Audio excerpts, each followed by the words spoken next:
أعوذ بالله من الشيطان الرجيم.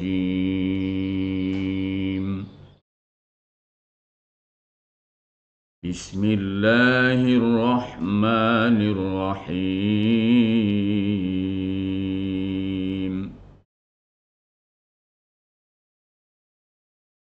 حرمت عليكم الميتة والدم ولحم الخنزير وما أهل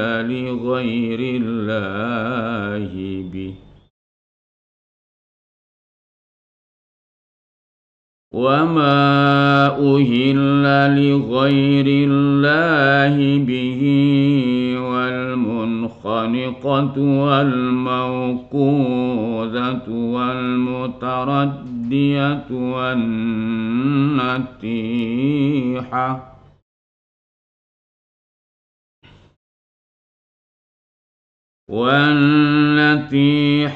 وما أكل السبع إلا ما ذكيتم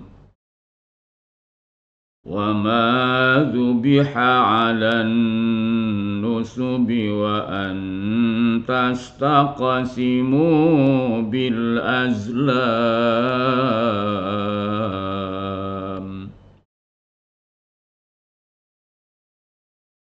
ذلكم فسق.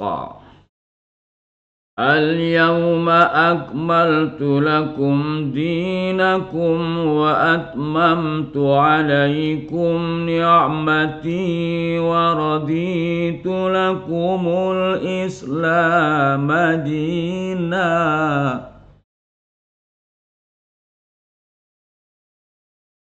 ومن اضطر في محمصة غير متجانف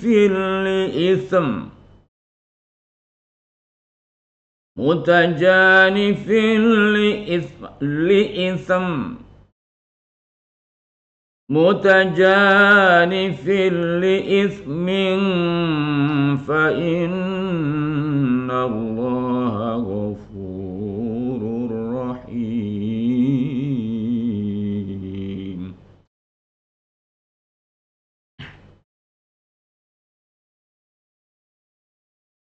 Diharamkan bagimu memakan bangkai, darah, daging babi,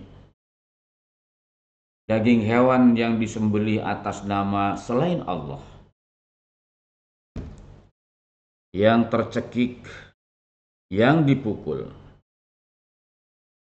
yang jatuh, yang ditanduk, yang diterkam binatang buas, kecuali yang sempat kamu menyembelihnya, dan diharamkan bagimu yang disembelih untuk berhala.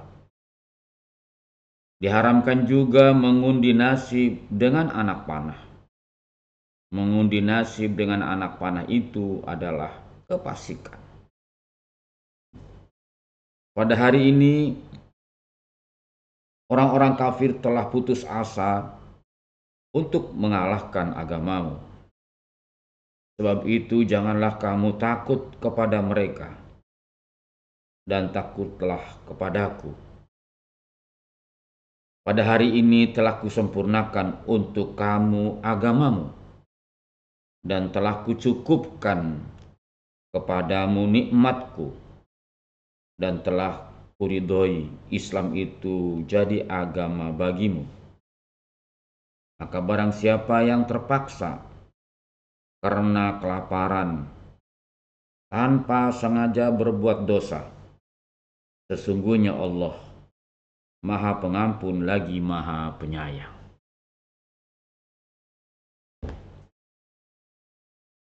Ayat ini menjelaskan pada kita tentang makanan yang haram. Makanan yang diharamkan di sini hanya ada 11 poin. Pertama adalah bangkai, yang kedua adalah darah, yang ketiga daging babi, Yang keempat, binatang yang disembelih bukan atas nama Allah. Yang kelima, binatang yang dicekik. Keenam, yang dipukul. Ketujuh, yang jatuh. Kedelapan, yang ditanduk. Kesembilan, binatang yang diterkam binatang buas lalu dia mati, kecuali sempat menyembelihnya. Yang kesepuluh, haram yang disembelih atas nama berhala. Yang kesebelas, haram mengundi nasib dengan anak panah. Zalikum fisqa, mengundi nasib dengan anak panah itu satu perbuatan yang fasik.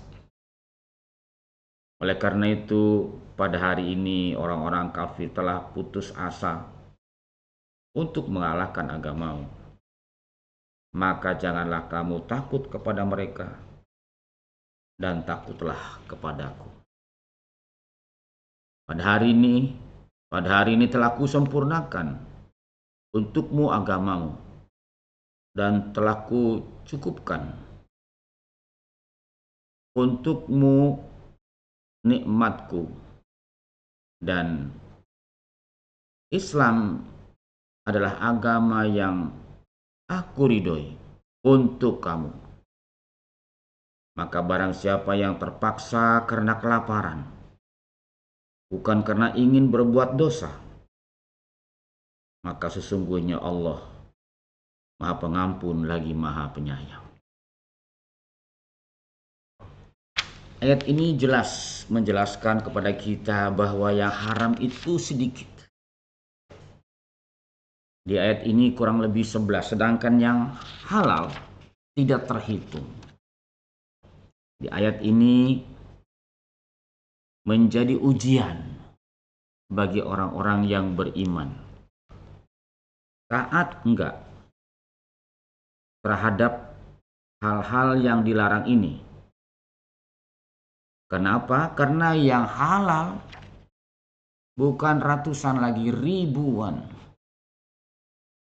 Sementara yang dilarang, yang haram, makanan cuma 11 di ayat ini ya. Oleh karena itu, ayat ini menjelaskan pada kita bukan sekedar hanya diharamkan, tapi memang makanan-makanan yang diharamkan ini adalah memang buruk. Pertama, mayit, bangkai, kecuali bangkai belalang dan bangkai ikan di laut. Itu ada penjelasannya di hadis. Kecuali belalang, ya bangkai belalang dan bangkai ikan di laut. Walaupun bangkai dia boleh dimakan. Lalu darah.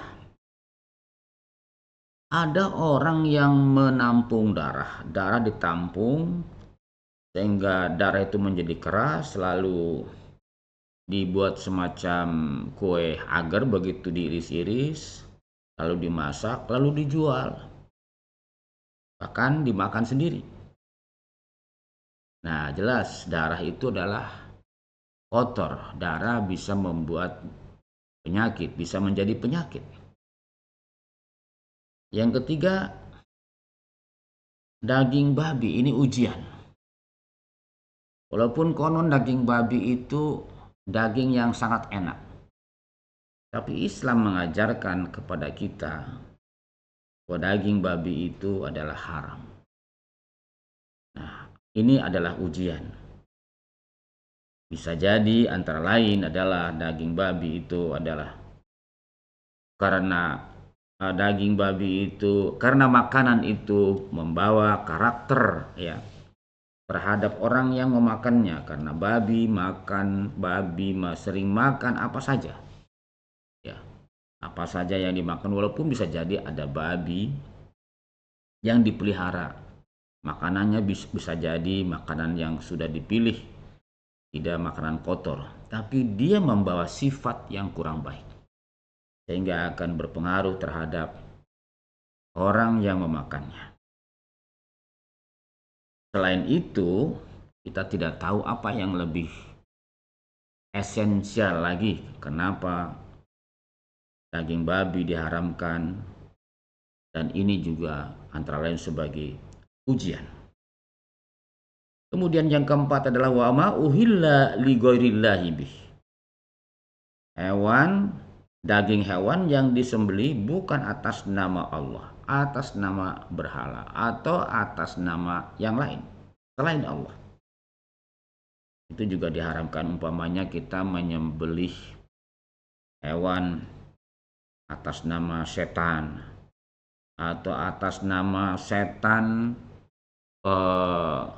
bangunan jembatan. Wah, ini atas nama setan yang sering menjaga jembatan, ada kepercayaan ada setan di jembatan, sehingga disembelihkan hewan lalu kepalanya dikubur di situ di jembatan itu, konon supaya jembatan itu kuat dan supaya ketika lewat di jembatan itu setan tidak mengganggu.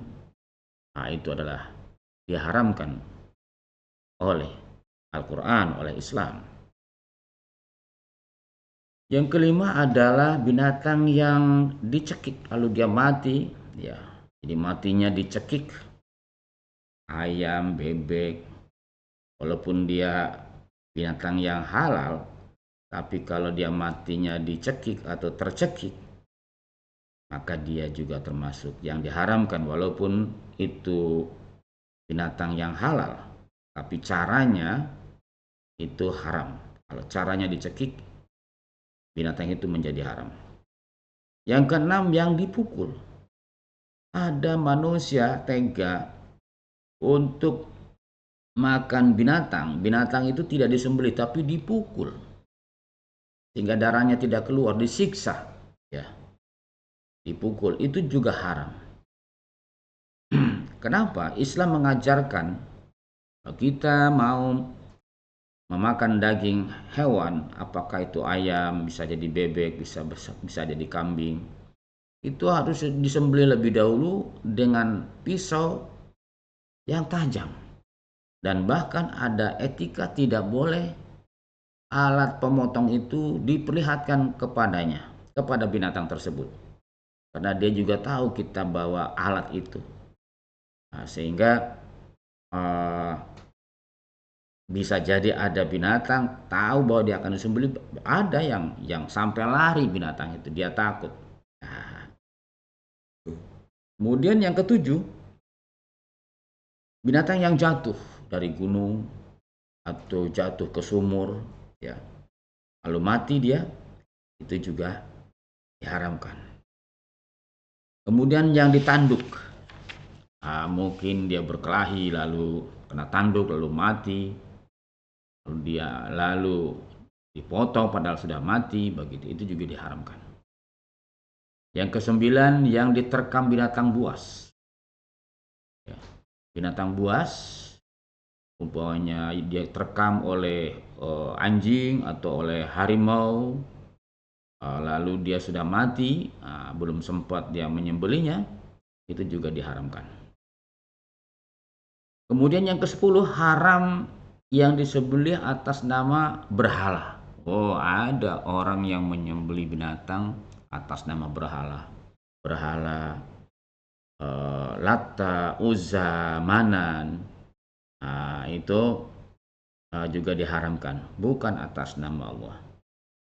Dan juga yang diharamkan itu adalah mengundi nasib. Mengundi nasib dengan anak panah. Konon adat atau kebiasaan bangsa Arab jahiliyah dulu, kalau dia mau bepergian, dia mengundi nasib lebih dahulu di dekat Ka'bah dengan cara melepaskan anak panah.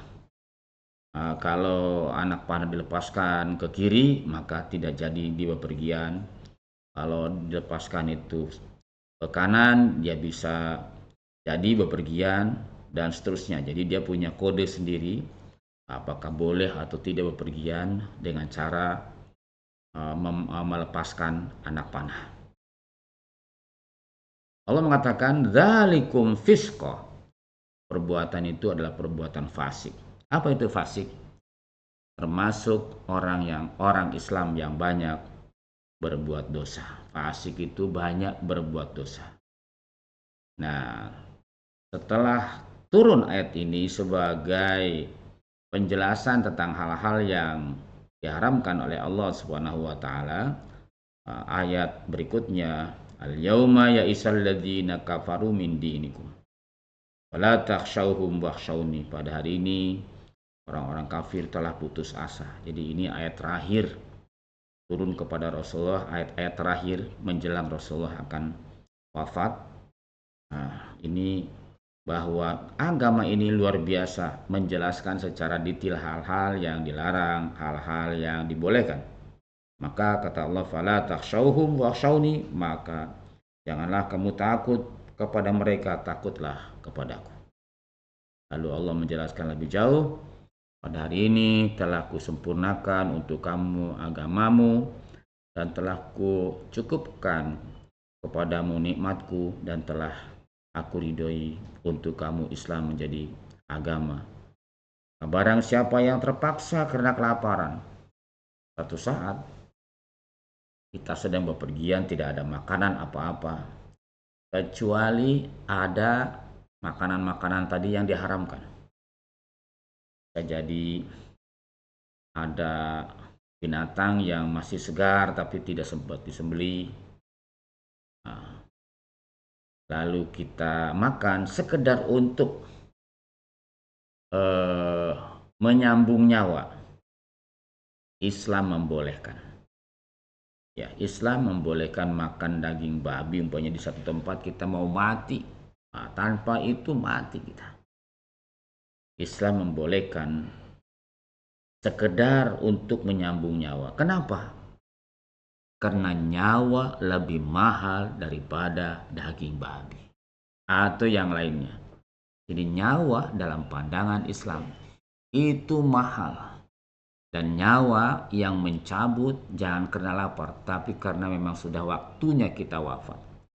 Itu adalah yang mempunyai hak untuk mengambil nyawa hanya Allah Subhanahu wa taala. Demikianlah saya membacakan surat 5 Al-Maidah ayat 3. Mudah-mudahan ada manfaatnya. Assalamualaikum warahmatullahi wabarakatuh.